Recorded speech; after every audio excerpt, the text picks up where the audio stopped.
Hello students, आज हम लोग डिस्कस करेंगे बीएससी सेकेंड ईयर का first unit, that is the computer organization and programming with Fortran 77। तो स्टूडेंट्स, यहाँ पे हम लोग दो बुक्स का रेफरेंस आप ले सकते हैं। फर्स्ट आपके पास है मॉडर्न की and the second one is the Archean. आप दोनों में से कोई भी बुक स्टडी कर सकते हैं। ठीक है स्टूडेंट्स, तो हम लोग स्टार्ट करते हैं। फर्स्ट हम लोग स्टडी करते हैं व्हाट इज़ कंप्यूटर ऑर्गेनाइजेशन। देखिए स्टूडेंट्स, कंप्यूटर ऑर्गेनाइजेशन का मतलब हमारे पास क्या होता है। देखिए अगर हम कंप्यूटर की बात करें तो उसमें हमारे पास देखिए क्या होता है, इंटरनल आर्किटेक्चर डिज़ाइन की हम लोग बात करते हैं कि हर एक कंप्यूटर का अगर हम बात करें, इंटरनल आर्किटेक्चर डिज़ाइन जो होगा वो हमारे पास क्या होगा, वो तो सेम ही होगा चाहे आप किसी भी कंप्यूटर की बात करते हैं। ठीक है, तो सबसे पहले हम लोग वही बात करेंगे कंप्यूटर ऑर्गेनाइजेशन की। कंप्यूटर ऑर्गेनाइजेशन का मतलब क्या होता है कि इंटरनल आर्किटेक्चर डिज़ाइन की बात करेंगे फर्स्ट पॉइंट। और इंटरनल आर्किटेक्चर डिज़ाइन करने के लिए जो भी इम्पॉर्टेंट कंपोनेंट्स होते हैं हम उनके बारे में स्टडी करेंगे। और चाहे आप कोई भी कंप्यूटर की बात करें, हर कंप्यूटर के अंदर वो बेसिक से हमारे पास कंपोनेंट्स होंगे, तो उन्हीं को बोलते हैं हम लोग कंप्यूटर ऑर्गेनाइजेशन। देखिए मैंने फर्स्ट पॉइंट में क्या लिखा है, computer organisations means the internal architecture design of a computer along with the basic functions performed by the components or unit making of a computer। ठीक है, अब एक कंप्यूटर के अंदर जो इंटरनल आर्किटेक्चर में जो भी बेसिक यूनिट्स होंगे हमारे पास, वो सारे के सारे हमारे पास क्या होंगे, सेम होंगे, चाहे आप कहीं भी किसी भी कंप्यूटर की बात करें। तो नेक्स्ट स्लाइड में मैं आपको एक ब्लॉक डायग्राम दिखाऊंगी। ठीक है, उस ब्लॉक डायग्राम की हेल्प से हम लोग उन बेसिक कंपोनेंट्स, उस इंटरनल स्ट्रक्चर की बात करेंगे कंप्यूटर की। ठीक है स्टूडेंट, देखिए नेक्स्ट स्लाइड में। अब इसमें हमारे पास देखिए हमारे पास क्या होता है, सबसे इम्पॉर्टेंट हमारे पास 5 तरह के यूनिट्स होते हैं। देखिए ब्लॉक डायग्राम के अंदर हमारे पास एक होता है इनपुट यूनिट, सेकंड पे होता है हमारे पास arithmetic and logic unit, memory unit, control unit and output unit. ये हमारे कहलाते हैं कंप्यूटर ऑर्गेनाइजेशन। ठीक है, कंप्यूटर ऑर्गेनाइजेशन में हमारे पास 5 जो पार्ट है इंपॉर्टेंट है। इन पाँचों को हम लोग वन बाय वन बहुत डिटेल में स्टडी करेंगे। ठीक है स्टूडेंट, देखिए नेक्स्ट स्लाइड में फर्स्ट होता है हमारे पास इनपुट यूनिट। ठीक है, 5 तरह के यूनिट हैं। देखिए इनपुट यूनिट, अब देखिए नेम से हमारे पास क्लियर है, दैट इज़ अ इनपुट। मतलब कि अगर आप कोई भी चीज़ है, अगर आप उसको इनपुट दे रहे हैं, ठीक है, अगर हम उसको इनपुट देंगे तो देखिए हमारे पास क्या होगा, जैसे ही आपने इसको इनपुट दिया तो इनपुट देने के बाद हमारे पास, हमें आपको पता है कि कंप्यूटर कौन सी लैंग्वेज समझता है। देखिए कंप्यूटर जो है वो हमारे पास लैंग्वेज जो समझता है वो समझता है बाइनरी कोड। तो इनपुट यूनिट का मतलब होता है कि आपने उसको इनपुट दिया। इनपुट आपने किस फॉर्म में दिया, हम उसको दे रहे हैं कीबोर्ड के थ्रू, माउस के थ्रू। तो मतलब कि ह्यूमन अंडरस्टैंडेबल लैंग्वेज को हम लोगों ने कन्वर्ट करते हैं बाइनरी कोड में, क्योंकि हमें पता है कंप्यूटर कौन सी लैंग्वेज समझता है। कंप्यूटर हमारे पास लैंग्वेज समझता है that is a binary codes. Binary codes का मतलब होता है 0101 फॉर्मेट के अंदर। तो कंप्यूटर हमारे पास इस लैंग्वेज को समझेगा। ठीक है, तो देखिए फर्स्ट मैंने क्या लिखा है, this unit is use to enter data and instructions into the computer. It contains device which translate the information onto a form that is recognized by the computer। ठीक है, आप वो अपने इस फॉर्म आपने ह्यूमन अंडरस्टैंडेबल लैंग्वेज में दिया, लेकिन वो उसको कन्वर्ट कर देगा बाइनरी फॉर्म में, क्योंकि कंप्यूटर हमारे पास बाइनरी लैंग्वेज को समझेगा। नेक्स्ट पॉइंट में देखिए मैंने क्या लिखा है, as a computer recognize only binary code therefore the input units converts the information given by the user to it into suitable binary codes. वही बात एक ही बात है, कंप्यूटर हमारे पास उसको एक्चुअल प्रोसेसिंग होने से पहले उसको बाइनरी कोड्स के अंदर कन्वर्ट कर देगा। और इसके आगे हम एग्जांपल दे रखे हैं, जैसे कि keyboard, mouse, light pen, scanner, floppy drive, tape drive, card reader. ठीक है, आप इनकी हेल्प से इनपुट यूनिट का यूज़ कर सकते हैं। नेक्स्ट देखिए, नेक्स्ट है हमारे पास मेमोरी यूनिट। देखिए मेमोरी यूनिट हमारे पास क्या काम करता है, अगर आपने कोई भी डाटा, अगर आपने इनपुट यूनिट ने सबसे पहले क्या किया, उसको बाइनरी कोड के अंदर कन्वर्ट कर दिया। ठीक है। अब बाइनरी कोड में कन्वर्ट करने के बाद सिस्टम ने प्रोसेसिंग करनी है कंप्यूटर ने, तो कंप्यूटर प्रोसेसिंग करने से पहले उसको एक मेमोरी यूनिट के अंदर स्टोर करता है। तो वो कौन सी यूनिट के अंदर स्टोर करता है, उसको हम लोग बोलते हैं मेमोरी यूनिट। देखिए मैंने वही लिखा है, क्या कह रहा है ये, the function of this unit is to store the data and instructions entered by the input unit before the actual processing. ठीक है, कि एक्चुअल प्रोसेसिंग से पहले वो एक डाटा को किसी जगह पे स्टोर करता है और उस स्टोरेज को बोलते हैं हम लोग मेमोरी यूनिट। अब उसके बाद हमारे पास थर्ड नंबर पे काम करता है, देखिए arithmetic logic unit. Arithmetic logic unit का हमारे पास क्या मतलब होता है कि जैसे मान लीजिए आपने कोई भी ऑपरेशन करना है, जैसे कि एडिशन, मल्टीप्लिकेशन, ठीक है, एडिशन, मल्टीप्लिकेशन, तो इस तरह के हमारे पास फंक्शन को परफॉर्म करता है अर्थमेटिक लॉजिक यूनिट। अर्थमेटिक तो मतलब कोई भी अर्थमेटिक आपने करनी हो, जैसे कि एडिशन, मल्टीप्लिकेशन, डिवीजन, इस तरह से। और लॉजिक का मतलब होता है कोई भी लॉजिकल आपने लगाना हो, लॉजिकल जैसे कि less than, equal to, greater than, ऐसा कोई भी फंक्शन अगर आपने परफॉर्म करना है तो वो कौन सी यूनिट करती है, वो करती है हमारे पास अर्थमेटिक लॉजिकल यूनिट। देखिए मैंने फर्स्ट फॉर्म में क्या लिखा है, it perform all the arithmetic operations and comparison. अब अर्थमेटिक देखिए कौन कौन से होते हैं, जैसे कि addition, subtraction, multiplication and division. Third पे देखिए मैंने क्या लिखा है, लॉजिक ऑपरेशंस और comparisons such as less than, equal to और ग्रेटर देन। ठीक है, कोई भी लॉजिकल सेक्शन जो होगा वो इस तरह का हमारे पास कौन परफॉर्म करेगा, हमारे पास अर्थमेटिक लॉजिक यूनिट। नेक्स्ट देखिए फिर होता है हमारे पास कंट्रोल यूनिट। देखिए सबसे इम्पॉर्टेंट जो होता है वो हमारे पास कंट्रोल यूनिट काम करता है। कंट्रोल यूनिट का सबसे पहला काम वो क्या होता है, ये देखिए हमें पता है हमारे पास 5 तरह के यूनिट्स हैं। कौन कौन से पढ़ ली हमने अभी तक, इनपुट यूनिट, फिर हमने पढ़ा मेमोरी यूनिट, फिर हमने पढ़ा अर्थमेटिक, फिर हम पढ़ रहे हैं कंट्रोल यूनिट। तो कंट्रोल यूनिट का सबसे सेंट्रल नर्वस सिस्टम होता है, सबसे इम्पॉर्टेंट पार्ट होता है कंप्यूटर का। और इसका मेन फंक्शनिंग हमारे पास क्या होती है, सबसे फर्स्ट कि देखिए अगर पांचों जो भी हमारे पास यूनिट्स हैं उनको कोऑर्डिनेट्स होकर चलाना बहुत ज़रूरी है।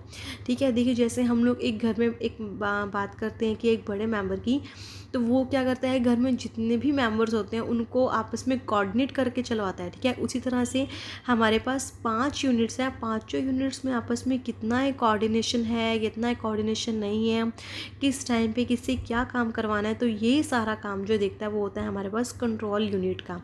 फर्स्ट काम तो इसके होता है। सेकंड ये क्या करता है कि अगर मान लीजिए आपने कोई भी हमने काम किया, उस काम को करने के बाद वो उसको एक ऐसी जगह पे स्टोरेज कर देगा जहाँ पे उसको पता है, क्योंकि अब हमें पता है अब काम क्या होने वाला है, अब नेक्स्ट हमें आउटपुट मिलने वाले है, तो वो उसको एक ऐसी जगह पे स्टोर करके रख देगा जिसके बाद हमें आउटपुट के लिए हम लोग रेडी हो जाएंगे। ठीक है, तो सबसे इम्पॉर्टेंट पार्ट होता है, देखिए जो मैंने बताया वही सब कुछ लिखा हुआ। देखिए फर्स्ट पे मैंने क्या लिखा है, this unit act as central nervous system of the computer, it directs and coordinates working of all the units of the computer and its function. वही मैंने बताया कि सभी यूनिट्स को कोऑर्डिनेट्स करके चलेगा। फर्स्ट देखिए क्या लिखा है मैंने, to retrieve data from main memory के अंदर डाटा को स्टोर करके रख देगा। To direct CPU for carrying out the required operations and determine whether this operations have been carried out और नॉट। ठीक है, मतलब कि अगर आपने कोई भी सिस्टम के अंदर आपने रखा तो वो उसको चेक करेगा कि इससे काम लेना या नहीं लेना, तो वो सब कुछ क्या डिसाइड करता है, कंट्रोल यूनिट। ठीक है, और जो भी आपने रिजल्ट दे दिया उसके बाद उसको एक ऐसी जगह पे रखेगा जहाँ से हमें उसको आउटपुट मिले। देखिए वही मैंने लिखा है, to place the result after processing at a proper location the memory unit or to give the required output through output unit। ठीक है, वही सब कुछ जो मैंने अभी आपको बताया। अब नेक्स्ट हमारे पास क्या काम होगा, अब नेक्स्ट हमारे पास काम करेगा, देखिए आउटपुट यूनिट का। आउटपुट यूनिट हमारे पास क्या काम करेगा, देखिए इनपुट में क्या किया था, जो भी हमारे पास ह्यूमन अंडरस्टैंडेबल लैंग्वेज थी उसको हमने कन्वर्ट कर दिया था बाइनरी कोड्स के अंदर। अब आउटपुट यूनिट्स का काम क्या होगा, कंप्यूटर ने अपना काम सारा कर लिया, अब बाइनरी कोड्स हमारे पास कन्वर्ट हो जाएंगे फिर से ह्यूमन अंडरस्टैंडेबल लैंग्वेज में। क्योंकि देखिए कंप्यूटर ने अपना काम किया बाइनरी कोड्स के अंदर 0101, लेकिन वो तो हम नहीं समझेंगे 01, तो हमें क्या चाहिए, हमें तो ऐसी लैंग्वेज चाहिए ना जो हमें समझ में आ जाए। तो वही हमारे पास आउटपुट यूनिट हमारे पास क्या काम करेगा, जो भी बाइनरी कोड्स होगा उसको ह्यूमन अंडरस्टैंडेबल लैंग्वेज में कन्वर्ट कर देगा। और इसके एग्जाम्पल दिए हुए हैं, ठीक है, देखिए फर्स्ट पॉइंट में क्या लिखा हुआ है, it accept the result produced by the computer in coded form, it changes the result to a form readable by the user, एक ऐसी फॉर्म में कन्वर्ट कर देगा जो भी हम रीड कर पाएँ, रीडेबल मतलब हम होंगे जो हम लोग रीड कर पाएँ। It supplies the result to the user, और जो भी रिजल्ट होगा वो यूज़र को सप्लाई कर देगा। और उसके एग्जाम्पल दे रखे हैं हमें, देखिए विजुअल डिस्प्ले यूनिट, ठीक है, printer, graph plotter, floppy drive, तो ये हमारे पास इसके एग्जांपल दे रखे हैं। नेक्स्ट देखिए, सबसे नेक्स्ट होता है हमारे पास, फिर है देखिए दो तरह की हमारे पास मेमोरी होती है। एक तो होती है हमारे पास किसी भी कंप्यूटर के अंदर इंटरनल मेमोरी, एक होती है हमारे पास किसी भी यूनिट के अंदर एक्सटर्नल मेमोरी। तो हम यहाँ पे मेन दोनों मेमोरी के बारे में पढ़ेंगे, इंटरनल के बारे में भी। और कंस्ट्रक्शन देखिए, कंस्ट्रक्शन लिखा मैंने, क्या लिखा मैंने कि the memory of a computer consist of two parts. कौन कौन सी है, एक होती है प्राइमरी मेमोरी और एक होती है सेकेंडरी मेमोरी। देखिए प्राइमरी मेमोरी जो होती है वो हमारे पास इंटरनल मेमोरी होती है, और सेकेंडरी मेमोरी जो होती है वो हमारे पास एक्सटर्नल मेमोरी होती है। देखिए दोनों के बारे में पढ़ते हैं। फर्स्ट हमारे पास क्या होती है, देखिए प्राइमरी मेमोरी। प्राइमरी मेमोरी भी आगे हमारे पास दो पार्ट्स में होती है, first is the RAM and first is the ROM. RAM RAM and the second one is the ROM, ROM. ठीक है, तो देखिए प्राइमरी मेमोरी हमारे पास क्या होती है, देखिए प्राइमरी मेमोरी हमारे पास एक मेन मेमोरी होती है, सबसे एसेंशियल पार्ट्स होता है हमारे पास। कोई भी डाटा अगर आपने एग्जीक्यूट करना है तो वो इसी मेमोरी के अंदर जाएगा। और प्राइमरी मेमोरी को जैसे कि मैंने कहा दो पार्ट्स में कन्वर्ट करेंगे। First is the RAM, that is the random access memory, and second is the हमारे पास क्या हो जाएगा, that is the read only memory, that is the ROM. ठीक है, तो दोनों मेमोरीज़ के बारे में हम लोग बात करेंगे।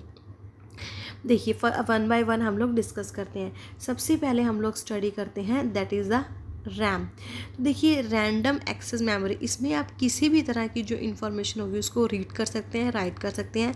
और रैम जो होता है ये हमारे पास वॉलेटाइल इन नेचर होता है। मतलब कि वॉलेटाइल इन नेचर का मतलब क्या होता है, देखिए अगर आप मान लीजिए कोई भी इंस्ट्रक्शंस इसके अंदर लिख रहे हैं, ठीक है, तो अगर आपकी जो है लाइट चली गई, तो लाइट चले जाने के कारण क्या होगा कि आपने जब भी फाइल आपकी बना रखी होगी ना, वो सारा के सारा डाटा आपका लॉस हो जाएगा अगर आप उसको प्राइमरी मेमोरी के अंदर जाके रैम के अंदर लिख रहे हैं तो। ठीक है, देखिए मैंने क्या लिखा हुआ, this part of memory is also known as read write memory. Read write मतलब इसमें रीड भी कर सकते हैं किसी भी इंफॉर्मेशन को, राइट भी कर सकते हैं, because any information on it can be written and read. ठीक है, and finally deleted when not required, अगर आपको नहीं है जरूरत तो आप उसको डिलीट भी कर सकते हैं। फिर मैंने क्या लिखा हुआ है कि this memory is volatile in nature, it is lost when computer is switch off. जैसे ही हमारे पास कंप्यूटर स्विच ऑफ होगा वो डाटा हमारे पास सारा के सारा लॉस हो जाएगा।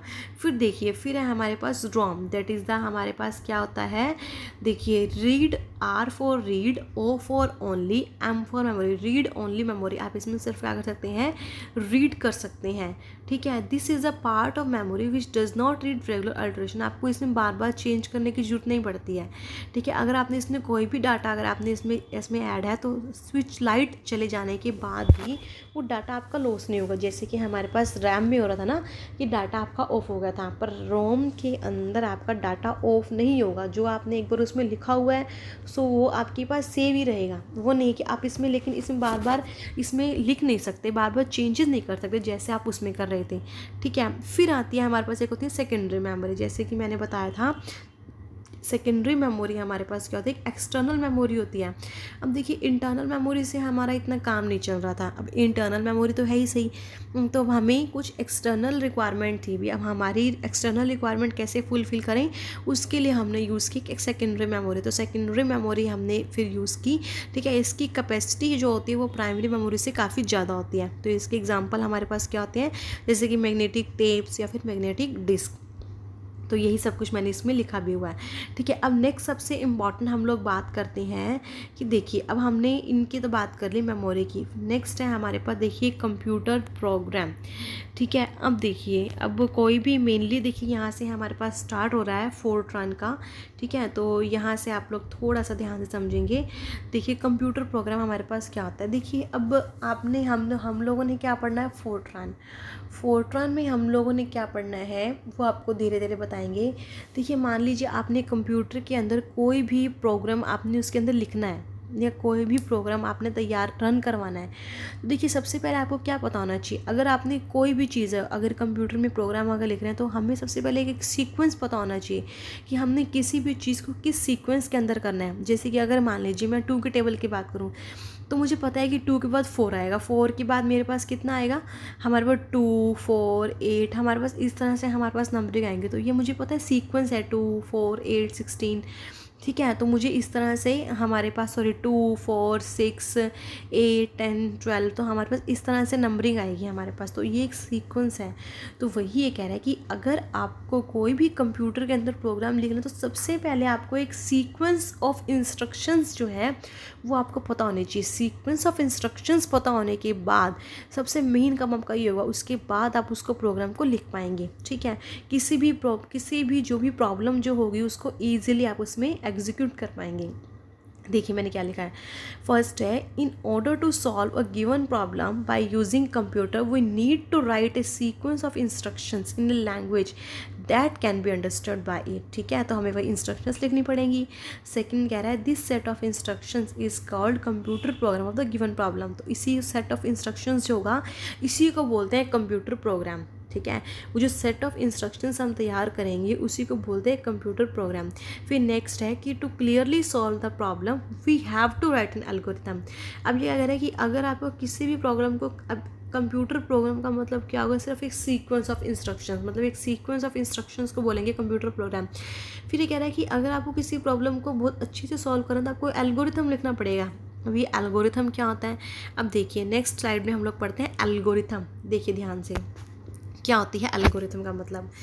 देखिए एल्गोरिथम क्या होती है, देखिए an algorithm may be defined as a sequence of precise and unambiguous instruction which we need to follow for solving given problem in a finite number of steps so as to get the result in desired form. देखिए आपको ना algorithm एक sequence of instruction आपने लिख ली। अब sequence of instruction लिखने के बाद ये कह रहा है एल्गोरिथम में आपको कुछ ऐसे step, finite number of step होने चाहिए। मतलब किसी भी अगर प्रॉब्लम को सॉल्व करना है कि उसके कोई 10 स्टेप 12 स्टेप, कोई भी फाइनाइट नंबर ऑफ स्टेप होने चाहिए। और वो स्टेप ऐसे होने चाहिए कि जो कि एकदम क्लियरली उसमें आपको कोई भी डाउट नहीं होना चाहिए, अनएम्बिगुअस, बिल्कुल डाउटफुल कोई भी नहीं होना चाहिए। भाई अगर मान लीजिए आपने कोई 8 स्टेप लिखे तो 8 स्टेप के लिए आप इतने श्योर हैं भाई इन्हीं अगर 8 स्टेप्स को आप फॉलो करेंगे तो आपके पास जो आपका जो प्रोग्राम होगा वो आपका सॉल्व हो जाएगा, ठीक है।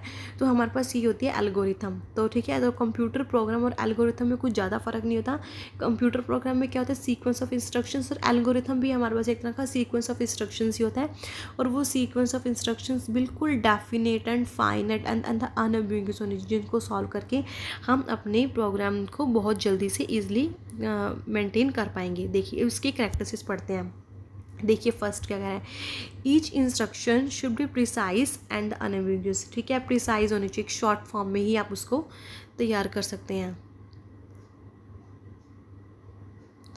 ठीक है। तो देखिए फिर हमारे पास क्या होगा, each instruction should be precise and unambiguous होनी चाहिए। फिर नेक्स्ट ये कह रहा है कि each instruction should be such that it can be performed in a finite time, एक फाइनाइट टाइम के अंदर आप उसका परफॉर्म कर लें।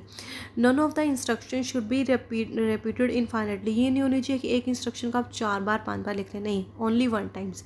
When algorithm terminates we must get output desirable form, अगर आपका एल्गोरिथम खत्म हो गया तो आपको आउटपुट भी कैसे मिलनी चाहिए, एक डिजायरेबल फॉर्म के अंदर आपको उसमें मिलनी चाहिए,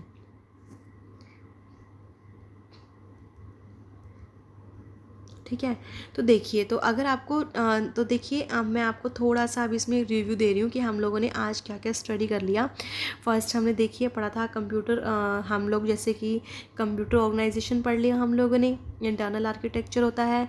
फिर 5 तरह के हमारे पास यूनिट्स होते हैं, इनपुट यूनिट, मेमोरी यूनिट को हमने डिटेल में पढ़ा, ठीक है स्टूडेंट। फिर हमने एक पढ़ा अर्थमेटिकल लॉजिकल यूनिट को डिटेल में पढ़ा, कंट्रोल यूनिट्स, आउटपुट यूनिट्स, हमने 5 तरह की यूनिट्स को डिटेल में पढ़ लिया, ठीक है। फिर उसके बाद देखिए हमारे पास 2 तरह की मेमोरी हमने पढ़ी, that is a primary memory and फिर था हमारे पास सेकेंडरी मेमोरी। प्राइमरी मेमोरी के 2 पार्ट्स पढ़िए हमने, कौन कौन से, एक रैम और एक हमने पढ़ा रोम, ठीक है। फिर हमने पढ़ी सेकेंडरी हमारे पास क्या होती है, एक एक्सटर्नल हमारे पास मेमोरी होती है। फिर उसके बाद हमने कंप्यूटर प्रोग्राम पढ़ा, एक सेट ऑफ इंस्ट्रक्शंस होती है कंप्यूटर प्रोग्राम में। एल्गोरिथम में भी वो हमारे पास कैरेक्टरिस्टिक्स हमने इसकी पढ़ी कि हमारे पास बहुत ही अच्छे से प्रिसाइज एंड अनएम्बिगुअस होनी चाहिए, ठीक है। और मतलब कि जब भी आप उसको करें तो हमें एक अच्छे से फॉर्मेट के अंदर हमें जो आउटपुट है वो हमें मिलनी चाहिए, ठीक है स्टूडेंट्स। तो अभी के लिए हम लोगों ने इसमें इतना ही पढ़ा। तो नेक्स्ट लेक्चर में हम लोग स्टडी करेंगे, आगे कंटिन्यू करेंगे फोर्टॉन का। Okay students, thank you.